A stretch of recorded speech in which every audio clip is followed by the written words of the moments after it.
Quel genre de recette est-ce là? La pâte rétrécissait et grossissait sans cesse. Mais au final, Sarah a pu faire le magnifique gâteau qu'elle voulait.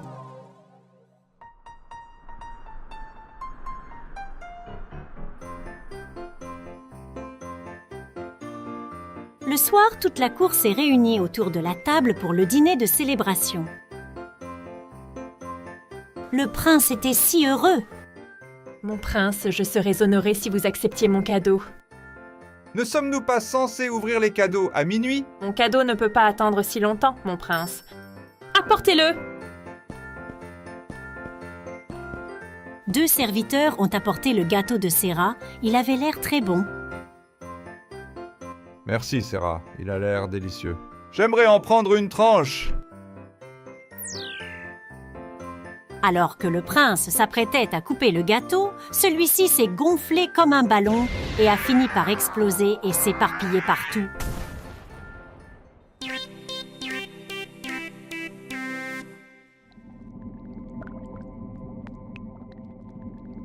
Qu'est-ce qui se passe? Je rétrécis. Alors que Sarah grandissait, le prince rapetissait. Les tables sont devenues plus grandes et les chaises plus petites. La moitié de la cour royale est devenue miniature. Rosa, fais quelque chose. La potion ne fera plus effet demain matin. Malheureusement, il n'y a rien que je puisse faire. Sarah, qu'as-tu fait? Notre réveillon est gâché. Je n'ai même pas eu une bouchée de quelque chose de sucré. Sucré! Oui, j'ai une idée géniale. Cendrillon a sorti sa maison faite de pâte à cookies. Mon prince, voici mon cadeau. Wow, c'est incroyable! Mais ça ne signifie rien si tu n'es pas avec moi. Je viens avec vous!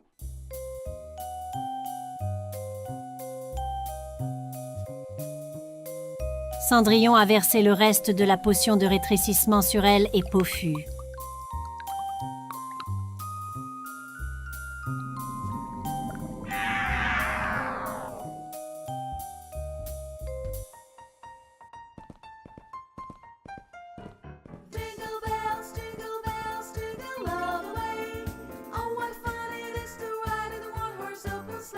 Bonne année, mon prince! Bonne année, ma princesse. Mais pourquoi? Mais pourquoi? J'aurais pu rétrécir moi aussi.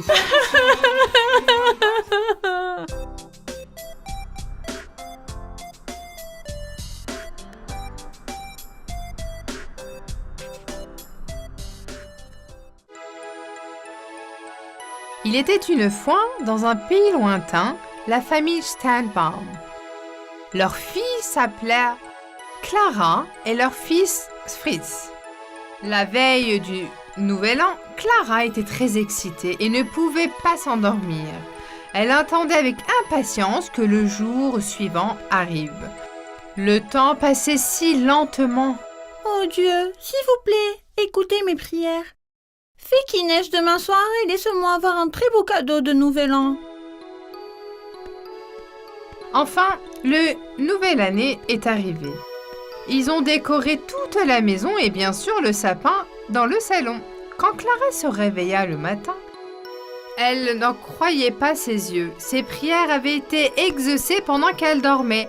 Elle avait neigé toute la nuit. Tout était recouvert de neige. Père et sœur, ensemble, regardaient la neige par la fenêtre et attendaient l'arrivée de leur oncle. Enfin, on vit l'oncle Drosselmeyer au début de la route. Mais de loin, elle pouvait voir que le grand sac qu'elle tenait à la main était rempli de cadeaux. Il arrive! Il arrive, maman! L'oncle Drosselmeyer Et il a un énorme sac à il la a main. un énorme sac à la main. Je suis sûre que nos cadeaux sont dans le sac. Vite, ouvre la porte. Il fait froid dehors. Il doit être gelé. Les enfants l'ont accueilli avec joie. Bienvenue, oncle Drosselmeyer. Bienvenue, oncle. Salut les enfants. Le vieil homme s'est immédiatement assis près de la cheminée pour se réchauffer. Mon oncle, tu peux me donner mon cadeau maintenant, s'il te plaît? Je suis si excitée que je ne peux plus attendre. Moi aussi. Allez, mon oncle. Ok. Je vais les ouvrir tout de suite. Leur oncle ouvrit le sac à cadeaux et donna la grande et belle boîte à Clara et l'autre à Fritz. Clara, qui a ouvert la boîte avec excitation, a crié de joie quand elle a vu le soldat Casse-Noisette à l'intérieur. Mon cher soldat, j'allais danser avec toi. Quel dommage. Je n'ai même pas encore eu la chance de jouer avec toi. Je suis si heureux qu'il te plaise, Clara. À ce moment-là, Fritz, qui regardait Clara, a rapidement ouvert son propre cadeau. Une grande souris noire habillée en pirate est sortie de sa boîte. Mais Fritz n'a pas du tout aimé son cadeau. Elle voulait que le cadeau de Clara lui soit donné. Il jeta rageusement la souris par terre et prit Casse-Noisette des mains de Clara et le claque contre le mur. Ses yeux étaient pleins de jalousie. Fritz? Je veux un casse-noisette aussi. Je n'aime pas du tout cette souris. Pourquoi le cadeau de Clara est-il meilleur que le mien? Ne dis pas ça, Fritz. Ton cadeau est bien aussi. C'est très gentil de la part de ton oncle d'avoir pensé à toi et d'avoir apporté un cadeau. Tu es impoli d'agir comme ça. Je m'en fous. Je ne veux pas de cette affreuse souris. Clara, qui se rendit à l'endroit où la casse-noisette était tombée, remarqua qu'un de ses bras était cassé. C'est un petit jouet. Que peut-elle me faire? On peut probablement parler et arranger les choses. Ne sois pas triste, Clara. Je vais les réparer tout de suite. Il sera comme neuf. Ne t'inquiète pas. Oncle Drosselmayer a immédiatement collé le bras de Casse-Noisette et l'a réparé. Fritz, qu'est-ce que tu as fait n'est pas bien. J'avais beaucoup plus de soldats. J'avais l'intention de te surprendre plus tard, mais tu as maintenant perdu ta chance. À la fois en colère et triste du comportement de Fritz, son oncle a caché la boîte pleine de soldats dans un armoire. Mais oncle... Que cela te serve de leçon. Honteux de ce qu'il avait fait, Fritz savait qu'il ne pouvait rien faire. Il a baissé la tête de honte et était allé dans sa chambre. Après minuit, c'était l'heure de se coucher. Comme c'était la veille du Nouvel An, il avait le droit de dormir si tard, mais la nuit était maintenant terminée. Tout le monde s'est souhaité une bonne année et est allé dans sa chambre. Clara se coucha dans son lit avec la casse-noisette. Alors qu'elle dormait profondément, elle entendit des bruits de cliquet en bas. Curieuse, elle est descendue dans le salon. En bas, il y avait un bataillon de souris, identique à la souris pirate que Fritz avait reçu en cadeau, qui se promenait et mettait le désordre dans le salon. Clara, où es-tu? Descends! Clara savait que les souris pirates la cherchaient et elle était très effrayée. Mais après un moment, elle a réfléchi qu'il n'y avait pas à savoir peur d'une petite souris jouée. Oh mon Dieu! Qu'est-ce qui se passe? Elle laissa la casse-noisette en haut de l'escalier et descendit les escaliers. Et qu'est-ce qu'elle voit? Les petites souris jouées étaient encore plus grandes qu'elle. Et pas seules les jouets, tous les meubles étaient aussi énormes. En jetant un coup d'œil rapide autour d'elle, elle a tout de suite compris ce qui se passe. En fait, elle avait rétréci, elle était toute petite. Oh mon Dieu! Qu'est-ce qui se passe? Pourquoi suis-je si petite? Je dois m'échapper avant que les souris m'attrapent. Les souris se rapprochèrent de Clara. Nous te capturons, Clara. Tu vas venir avec nous dans la ville des souris. Ne résiste pas. Nous t'attraperons tôt ou tard. À ce moment-là, tous les jouets du salon ont pris vie. Chars, canons, soldats, poupées et animaux en péliche se sont tous dirigés vers les souris pirates. Clara a trouvé que leur seul moyen était de passer derrière les cadeaux sous l'arbre du Nouvelle Année. Comme les autres jouets, le casse-noisette, qui s'est animé à sauter des escaliers et a commencé à combattre les souris pirates. Il était si courageux. Les soldats que l'oncle Drosselmayer avait mis dans l'armoire ont aussi sauté pour aider. Casse-noisette, les souris pirates ont été soudainement choqués d'une telle défense et ont commencé à reculer. Courez pour vos vies, nous avons été vaincus. À l'aide! Clara, Clara, tu peux sortir maintenant. Les souris pirates se sont enfuis. Nous avons gagné. Clara est sortie de derrière les cadeaux où elle se cachait de peur. Tout le monde était très heureux de cette victoire. J'avais tellement peur, Casse-Noisette. Tu m'as sauvée de ces souris pirates. Je te remercie beaucoup. Casse-Noisette s'était soudainement transformé en très beau soldat et s'est incliné devant Clara pour l'inviter à danser avec lui. Veux-tu danser avec moi, Clara? Oh, avec plaisir. Ils se mirent à danser et juste à ce moment-là, une belle musique se répandit dans le salon. Des petites fées jetaient des fleurs autour d'elles.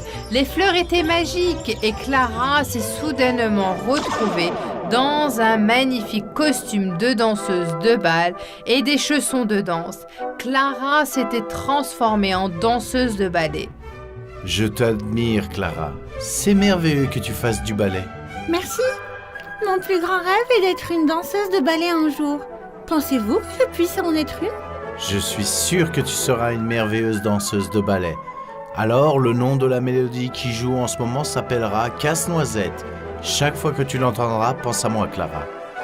Tous les autres jouets les regardaient avec admiration. Clara a fait du ballet avec le Casse-Noisette pendant des heures.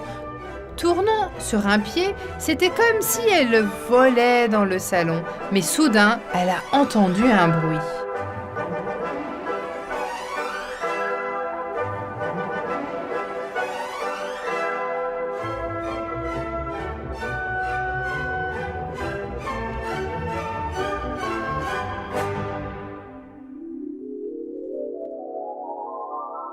Clara, Clara, réveille-toi ma chérie, c'est déjà le matin. Tu as dormi avec le Casse-Noisette? Bonjour maman, j'aimerais que tu ne me réveilles pas. Je faisais un rêve merveilleux. Je dansais sans arrêt avec le Casse-Noisette. J'étais une danseuse de ballet. Vraiment? Eh bien, tu dois être fatiguée après toute cette danse. Allez, va te laver, on t'attend pour le petit déjeuner. Elle a vraiment pris le Casse-Noisette dans ses mains et a commencé à danser avec lui. Elle avait encore la mélodie dans l'oreille. C'était comme si le rêve était réel. Mon beau Casse-Noisette. Il était une fois, dans un pays très froid, vivaient deux petits enfants qui étaient voisins. Ils étaient de très bons amis. La fille s'appela Gerda et le garçon s'appelait Kai. Ils jouaient tout le temps ensemble. Chaque soir, la grand-mère de Gerda les réunissa devant la cheminée et leur racontait des histoires. Ce soir-là, la grand-mère leur racontait l'histoire de la Reine des Neiges. Les enfants, la Reine des Neiges était très belle fille, avec des yeux verts profonds, mais elle était tout aussi maléfique. Elle utilisait des traîneaux pour tromper les enfants, les capturer et les transformer ensuite en sculptures de glace. Comme ses cheveux, son cœur était fait de glace. Grand-mère, c'est si effrayant. Et si elle venait chez nous, nous devons nous protéger d'elle. Les enfants, c'est une histoire vraie. S'il vous plaît, ne montez jamais sur les traîneaux d'inconnus. Si vous le faites, de mauvaises choses pourraient vous arriver. Le lendemain, Kai et Gerda sont partis faire une course de traîneaux dans la campagne enneigée. Kai était encore sous l'effet de l'histoire de sa grand-mère. Gerda, quand je suis allé me coucher hier soir, j'ai pensé à quelque chose. Je me demande si on peut faire fondre la Reine des Neiges. Si on peut l'amener près de la cheminée, on peut peut-être la faire fondre. Ainsi, le sort qu'elle a jeté à tous ses enfants gelés sera brisé et ils seront libérés. Kai, s'il te plaît, baisse la voix. Elle peut nous entendre et sera très en colère. Nous devons être prudents. Je vais faire fondre la Reine des Neiges. En effet, la Reine des Neiges pouvait entendre même un murmure de n'importe où dans le pays. Après avoir entendu Kai rire de se moquer d'elle, la Reine des Neiges décida d'emmener Kai dans son palais et de le transformer en sculpture de glace pour toujours. Il a immédiatement envoyé un magnifique traîneau tiré par ses reines là où se trouvaient les enfants. Oh mon Dieu, quel beau traîneau! Tu crois qu'on devrait monter dedans et l'essayer, Gerda? Selon l'histoire, la Reine des Neiges a aussi un traîneau, mais ça ne peut pas être celui-là. Regarde comme il est beau. Il est couvert d'argent et il brille de 1000 feuilles. Oh non, Kai, ne monte pas dessus. Rappelle-toi ce que grand-mère a dit. Elle nous a prévenus de ne pas monter sur le traîneau d'un étranger. Il est si beau. Je vais le monter juste un peu et je descends tout de suite. Dès que Kai est monté sur le traîneau, les reines se sont envolées dans les airs. En quelques secondes, il était hors de vue. La Reine des Neiges l'a fait emmener dans son château. Kai était très effrayée et le rejetait de ne pas avoir écouté Gerda, mais elle était trop tard. Les mois passèrent et il n'y eut aucune nouvelle de Kai. Gerda était très triste et pleurait tout de temps. Elle entendait toujours son cher ami. Son meilleur ami était perdu, mais elle était certaine que la Reine des Neiges l'avait capturé. Les saisons passèrent, la neige fondit et l'été arriva. Gerda était morte d'inquiétude, alors elle était finalement allée parler à sa grand-mère. Grand-mère, je pars à la recherche de Kai. Je suis si inquiète pour lui et il m'a tellement manqué. S'il te plaît, laisse-moi partir. À une condition, Gerda. J'ai une grande confiance en toi et tu es une fille très courageuse. Mais j'ai un miroir magique et je veux que tu le prennes avec toi. À quoi me servira ce miroir, grand-mère? Quand tu seras face à face avec la Reine des Neiges, fais-lui regarder ce miroir. Alors seulement tu verras son utilité. Gerda mit le miroir dans son sac et partit. En traversant la forêt, elle tomba sur une petite maison. Elle frappa à la porte car elle était fatiguée et voulait se reposer un peu. Une gentille vieille dame lui ouvrit la porte. En faisant, c'était une sorcière qui jetait toujours de bons sorts.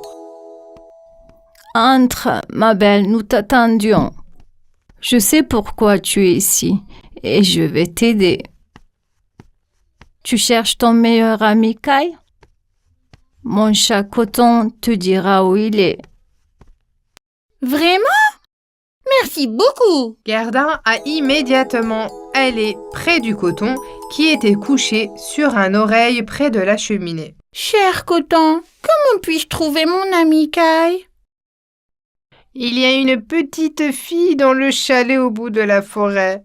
Elle m'a dit de t'envoyer dès ton arrivée. Elle sait où se trouve votre ami. Gerda les a remerciés et est partie. Elle marcha et marcha encore, et lorsqu'elle atteignit le chalet au bout de la forêt, la nuit était toujours. Une petite fille la rencontrèrent avant qu'elle n'arrive et frappa à la porte. Bienvenue, Gerda. Je vous attendais. S'il te plaît, assieds-toi près du feu et prends quelque chose à manger. Je suis vraiment fatiguée et j'ai faim. Merci beaucoup. Après avoir mangé, repose-toi un peu. Demain, je t'enverrai au palais de la Reine des Neiges. Ne t'inquiète pas. Le lendemain, ils allèrent dans la grange à l'arrière où il y avait 2 beaux rennes. La petite fille pouvait parler aux rennes. Elle leur murmura à l'oreille d'emmener Gerda au palais de la Reine des Neiges. Tout de suite, ils ont préparé un beau traîneau. Je ne sais pas comment te remercier de m'avoir aidé. Fais un bon voyage, n'aie pas peur. Mes reines vont t'emmener au palais et tu trouveras ton ami Kai. Prends ça avec toi. Gerda se mit en route avec la reine tirant le traîneau. Ils voyagèrent pendant plusieurs jours. Tout était recouvert de neige blanche. Heureusement, la petite fille avait donné à Gerda un manteau épais, un chapeau et une couverture chaude. Je suis enveloppée d'une couverture chaude pendant le voyage en traîneau. Je serais tellement heureuse si je pouvais faire ça avec Kai. J'espère que nous pourrons le faire sur le chemin du retour. Après avoir voyagé pendant des jours, ils ont finalement arrivé devant un château blanc étincelant. Gerda réalisa qu'il était arrivé au château de la Reine des Neiges. Mes chères reines, attendez-moi ici. Je vais aller chercher mon ami et je reviens tout de suite. Elle entra directement dans le château. Tout était fait de glace et était couvert de stalactites de glace. Elle se promena dans le château, mais il n'y avait absolument personne. Kai! Kai! Où es-tu? Kai! Je ne te trouve pas! Sa voix résonnait dans le château vide. Quand elle a finalement ouvert la porte d'une pièce au dernier étage, soudainement, elle a vu Kai. Elle était debout comme une autre statue au milieu de la pièce. Kai! Kai! Réveille-toi! Parle-moi! Tu m'as tellement manqué, mon cher ami! Je t'ai enfin retrouvé! Elle pleurait et se frottait partout pour essayer de faire fondre la glace. Elle pleurait et pleurait tellement que ses larmes ont commencé à faire fondre la glace autour de Kai. Soudain, Kai s'est animée et a commencé à parler. Gerda, je savais que tu viendrais me chercher. Tu m'as aussi manqué et je suis si heureux de te voir. Nous parlerons de tout plus tard, Kai. Partons d'ici tout de suite. À ce moment-là, la Reine des Neiges revint au château et entra dans la pièce où il trouvait. Elle était terrifiante. Gerda la voyait pour la première fois. Avec ses longs cheveux blancs et ses yeux d'un vert profond, la Reine des Neiges était une belle femme. La Reine des Neiges se mit à crier de colère. Comment osez-vous entrer dans mon château sans permission et faire fondre ma sculpture? Maintenant, c'est ton tour, tu l'as demandé. Tu seras aussi l'une de mes sculptures. Gerda était terrifiée, mais elle savait qu'elle devait s'opposer à la Reine des Neiges. Soudain, elle se souvint du miroir que sa grand-mère lui avait donné. Je n'ai jamais vu quelqu'un d'aussi beau que toi. Mais malheureusement, ton cœur n'est pas aussi beau. Je suis désolée pour toi. Tu peux me transformer en sculpture de glace si tu veux, mais ma grand-mère t'a envoyé un miroir. Peux-tu le regarder une fois? Donne-moi ce miroir. Pourquoi m'a-t-elle envoyé ça? La Reine des Neiges prit le miroir dans ses mains et fut choquée, car le reflet dans le miroir la représentait enfant. Elle était d'une joie petite fille avec ses longs cheveux blonds et des yeux d'un vert profond. Oh mon Dieu, qu'est-ce qui se passe? À ce moment-là, un nuage de poussière entourait la reine. De plus en plus petite, elle se transforma en une petite fille magnifique. Un miroir s'est produit. Le miroir était en effet magique. Ceux qui regardaient voyaient leur vraie personnalité. Il semble que la Reine des Neiges ait été très triste dans son enfance, car personne ne jouait avec elle. Un jour, un sorcier dit à la Reine des Neiges « Tu dois les punir » et il demanda si elle voulait se venger de ceux qu'elle ne jouait pas avec elle. Remplie de tristesse comme tout enfant, elle avait pris la mauvaise décision et avait dit oui. La sorcière l'a transformée en Reine des Neiges et a rempli son cœur de malveillance. Depuis que le miroir a brisé la terrible malédiction, tout le monde est maintenant rempli de joie. Merci beaucoup, je suis sauvée maintenant. Mon cœur est à nouveau rempli de bonté. Kai et Gerda réunirent leur reine qui leur attendait, reprirent le chemin qu'ils avaient emprunté et retrouvèrent leurs vieux jouets heureux. Et bien sûr, aux histoires de leur grand-mère.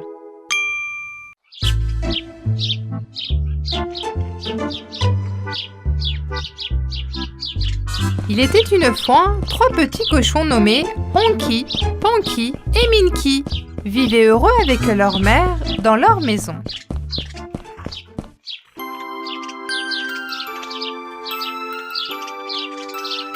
Un jour, ils sont tombés dans une offre d'emploi dans le parc. Le travail consistait à ramasser des feuilles dans le parc. Minky, le frère le plus jeune et le plus intelligent, a dit avec enthousiasme « Maman, on a vu une offre d'emploi. S'il te plaît, laisse-nous travailler une demi-journée dans l'appartement. » Pendant que leur mère examinait leur demande, Onky et Ponky se sont mis à danser autour d'elle, faisant des gestes amusants, la suppliant.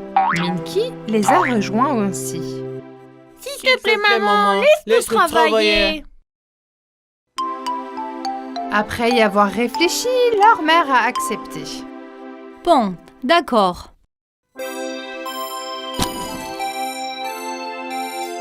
Les 3 frères étaient très excités. Ils ont choisi leurs vêtements pour le lendemain, ont pris un bain et se sont couchés tôt.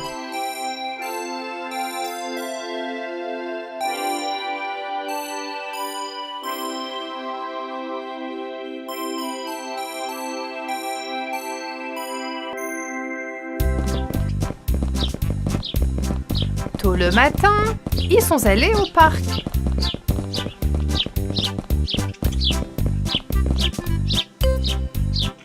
Le gardien leur a fait savoir que le service se terminerait dans la soirée.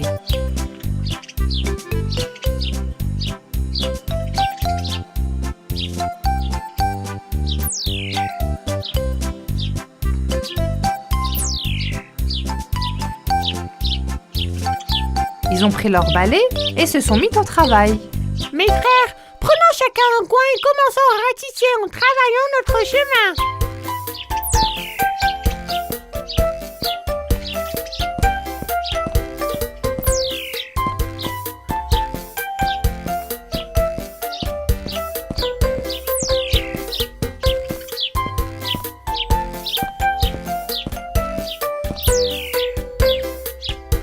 Pendant ce temps, une paire de yeux observait le cochon de derrière les buissons.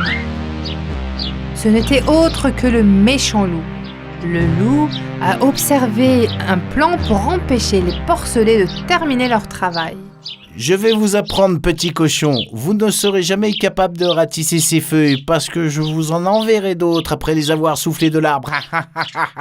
Je vais souffler toutes les feuilles.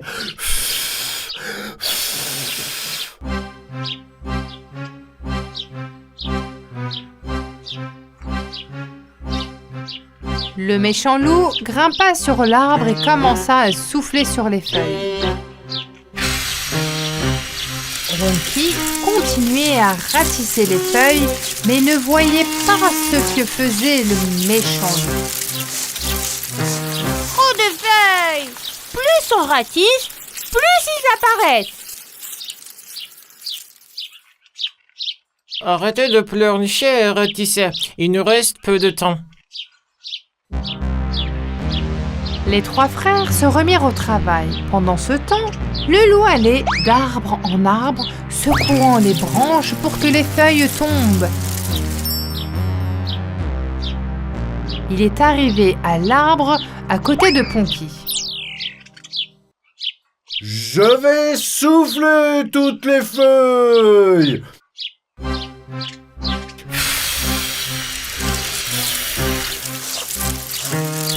Ponky ne comprenait pas pourquoi les tas de feuilles ne diminuaient pas. Ensuite, le méchant loup a sauté sur l'arbre à côté de Minky. Je vais souffler et faire tomber toutes les feuilles sur ta tête.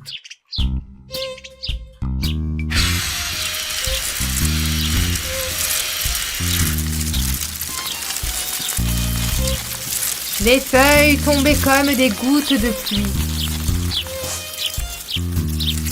Minky leva les yeux et vit le méchant loup souffler à travers les branches et laissant tomber les feuilles. Il se frotta les yeux, pensant qu'il avait été trop longtemps sous le soleil et qu'il voyait des choses. Mais le loup était toujours là, sautant d'un arbre à l'autre, faisant tomber les feuilles. Minky a appelé ses frères immédiatement.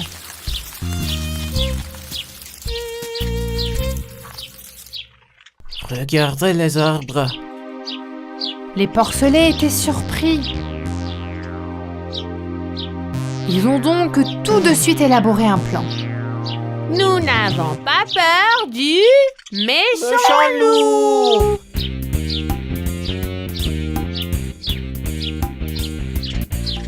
Et ils se mirent à secouer l'arbre où le loup était monté.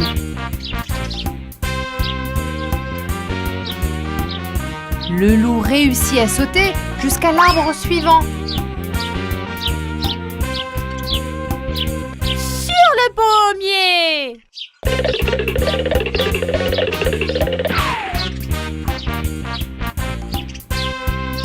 Cette fois, ils commencèrent à secouer le pommier.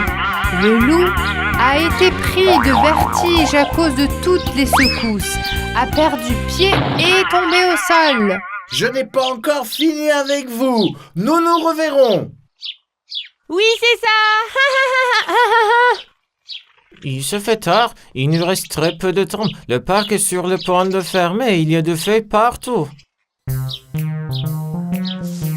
Les 3 petits cochons ont commencé à ratisser les feuilles, même s'ils étaient inquiets. J'ai une idée. Ils frottaient la sève du lentisque et la mettaient sur les dents du râteau.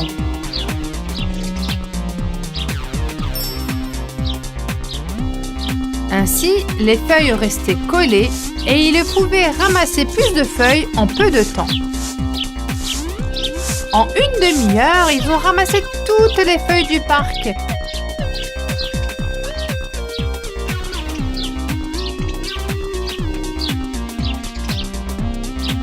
Ils ont pris une grande respiration quand ils sont terminés.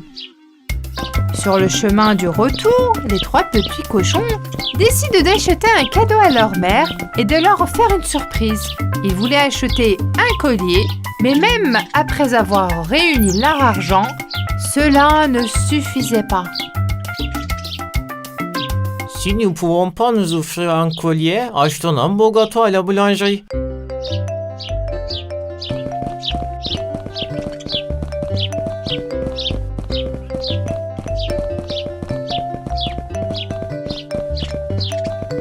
Ils ont joyeusement mangé le gâteau et se sont frottés le glaçage sur le nez l'un de l'autre.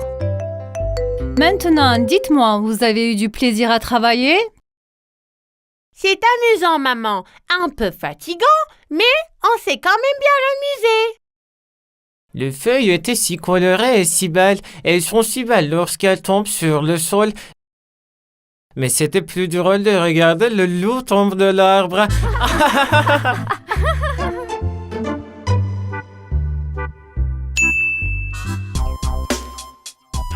Gretel aimait lire les contes de fées. Un jour, alors qu'elle lisait, Hansel lui demanda « Que lis-tu, Gretel? Je lis l'histoire du bonhomme du pain d'épices. Comme il court vite et personne ne peut l'attraper. Oui, je le sais. J'ai aussi lu ce conte. J'aimerais pouvoir le rencontrer. Tu n'as pas entendu? Le bonhomme de pain d'épices va participer à la course de printemps. Gretel était enchantée de cette nouvelle. Vraiment? Rejoignons les rangs de la course. Ce serait bien de les rencontrer et de courir contre lui. C'est bien. Nous ferions aussi de l'exercice. La méchante sorcière des marais a également découvert que le bonhomme de pain d'épices allait participer à la course. Ce sera très chouette d'avoir le bonhomme de pain d'épices pour le thé de 5 heures.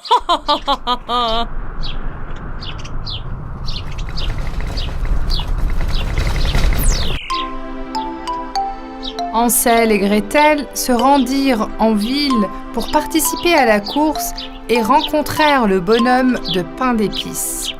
Je suis si heureuse que tu sois là. J'adore tes contes. Le bonhomme de pain d'épices les a présentés aux membres de sa fratrie. Enchanté de vous rencontrer. Voici la fille de biscuit aux amandes et voici l'homme de biscuit au chocolat. Super, je suis Gretel. Voici mon frère Hansel. Nous sommes heureux de vous rencontrer. Bien sûr, la sorcière du marais était là aussi. Alors, le bonhomme de pain d'épices a amené ses frères et sœurs aussi. Comme c'est gentil. Je vais me régaler de biscuits. Et la course a commencé.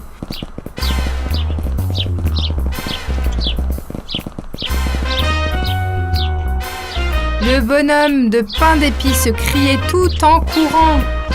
Je suis le bonhomme de pain d'épices. personne ne peut me battre. Ses frères et ses sœurs couraient aussi vite. Hansel et Gretel étaient à la traîne. Ils courent très vite. C'est difficile de les rattraper. Ce n'est pas grave. C'est quand même sympa de se mesurer à eux. Pendant ce temps, la sorcière du marais se cachait et attendait. Viens ici, petit biscuit. Mais le premier mouvement de la sorcière a échoué. Mince! Viens ici, ne cours pas! Je ne peux pas rater les deux autres! La sorcière va t'attraper. Cours! Sautez! Ok, maintenant vous êtes entre mes mains! Oh non! Elle les a attrapés! Je t'attraperai aussi, bonhomme de pain d'épices. Je vais tous vous manger! Hansel et Gretel ont vu ce qui s'était passé. Oh, c'est la sorcière. Elle a attrapé les frères et sœurs du bonhomme de pain d'épices. Sauvons-les! Quand la sorcière réalisa qu'Hansel et Gretel approchaient, elle arrêta d'essayer d'attraper le bonhomme de pain d'épices. Ce sera suffisant pour le thé de 5 heures. Laissez-moi m'échapper avant que ce dé-là ne m'attrape.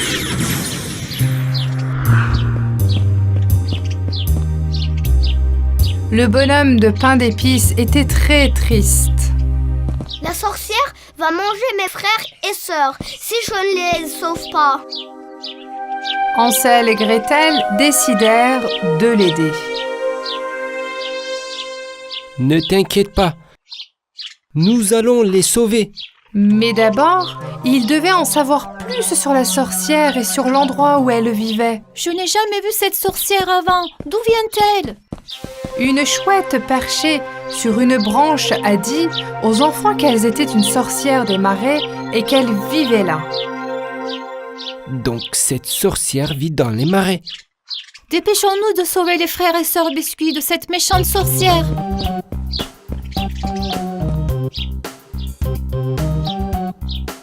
Hansel et Gretel participèrent donc avec le bonhomme de pain d'épices vers le marais. Après une longue marche, ils atteignirent le marais. Cette maison de lierre est probablement la sienne. Le bonhomme de pain d'épices est inquiet car le temps presse. Nous devons les sauver avant son thé de 5 heures. À l'intérieur, la sorcière était occupée à préparer son thé. Je vais vous goûter dans un instant. Les enfants essayaient de trouver un moyen. Comment pouvons-nous les sauver? Hansel a immédiatement pensé à quelque chose. Voici le plan. Homme de pain d'épices, tu vas attirer l'attention de la sorcière. Quand elle sortirait pour t'attraper, nous... Il explique son plan à Gretel et au bonhomme de pain d'épices. D'accord? Vous comprenez? Oui, d'accord, on a compris.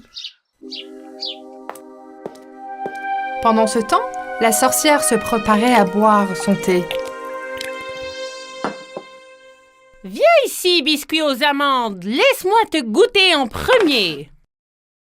Oh non, elle va manger ma sœur. Attirez son attention, vite! Hé, sorcière, regarde, je suis là. C'est quoi tous ces cris? Qui crie?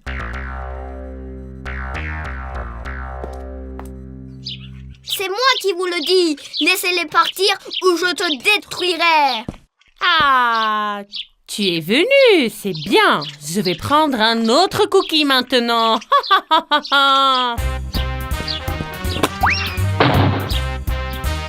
Allez, Hansel, attache-la.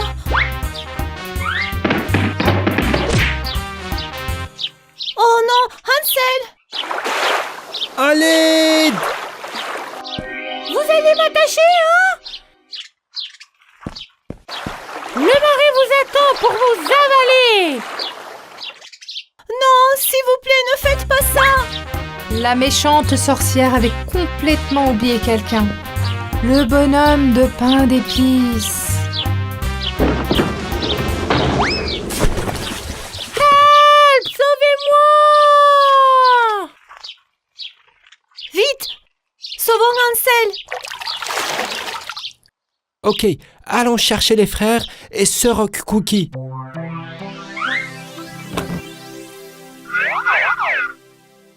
Je t'ai sauvé! Youpi! Nous sommes sauvés, enfin libres! Je n'aurais pas pu sauver sans ton aide, merci! Faites-moi sortir d'ici! Help! Que ce soit une leçon pour toi. J'espère que vous ne ferez plus jamais de mal.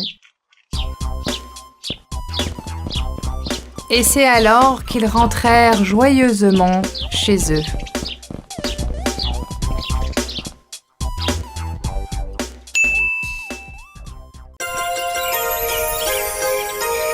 Kondo-san,